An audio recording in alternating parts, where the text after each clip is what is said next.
Hello and welcome to another episode of Road to Rehab. With parents who have children having features related to autism, sensory issues, behavioral problems, hyperactivity, attention problems, do you tend to feel that your child is not giving you an eye contact on a regular basis? Or the eye contact is so minimal that no matter how much you call your child, they will either not look at you or they will look for like a moment and then they will turn away. They don't care to maintain that eye contact, to listen to you, to understand what you are saying. If we understand the basic idea behind eye contact, we look at a person while they are talking to us directly so that we can make them understand that we know what you are talking about, we understand what you are saying, we grasp the idea. But that does not happen in these kids. So how to improve the eye contact is what we are going to discuss today. Why do we feel the child is not interested in looking at us? Because of the terms that we use with them. Look at me, look into my eyes, can you see where my eyes are?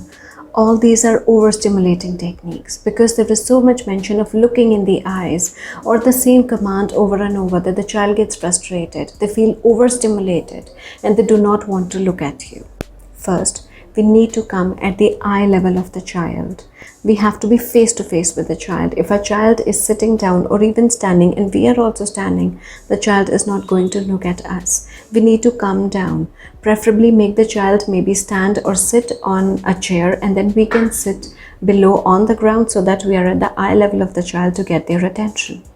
Second aspect, we need to wait. For example, during a daily routine, we tell the child to do something. What we do is we'll say it once and then we just want to grab the child and bring them to the activity. We never waited.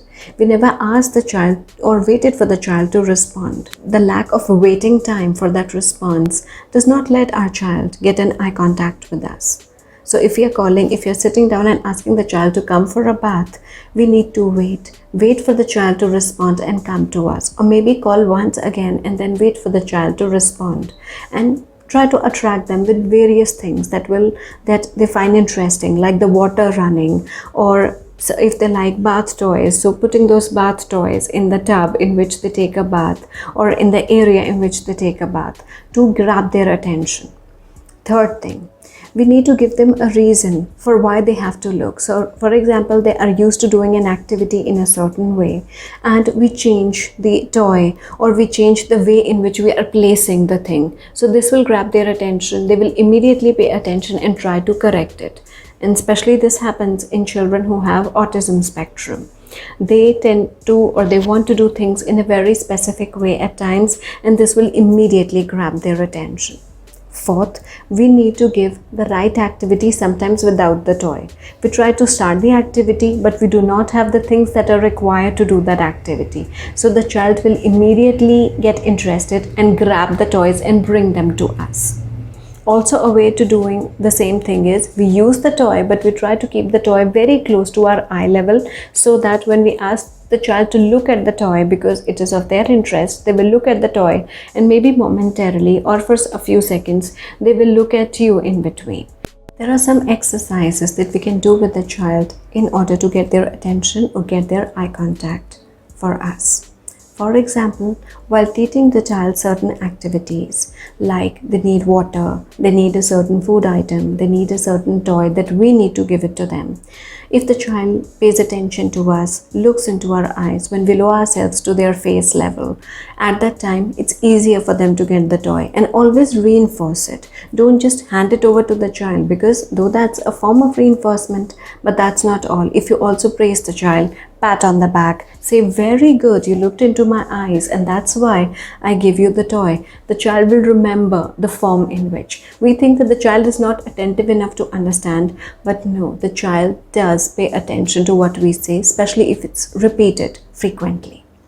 The second way to do this is, for example, we hold the child's favorite food item or toy in our hand and turn around. We tell them that yes, I have the toy that you needed, but you turn around. And the child either calls you or pats you on the back to get it. You turn around to give it to the child.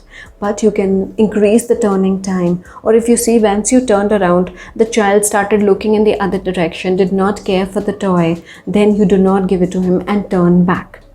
Another technique, or the third technique that we can apply over here, is when we line up a few bowls. Try to place maybe 3 bowls. Try to place the favorite food item of the child below one of the bowls and see, look at my eyes and you will know where the toy is. Or I'm pointing to the toy and you move your gaze towards that particular bowl where the toy or the food item is kept. If the child is able to immediately get to that bowl, then your purpose is solved. Your game was successful. And if in the second case, the child is not able to gaze in one go, give him time. Give the child time to respond and look at which direction your eyes are going towards. We will continue to explore activities related to eye contact in the next video.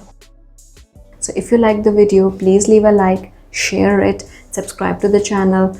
Tell me what kind of videos would you like to watch in this particular domain, and we will meet again. Bye.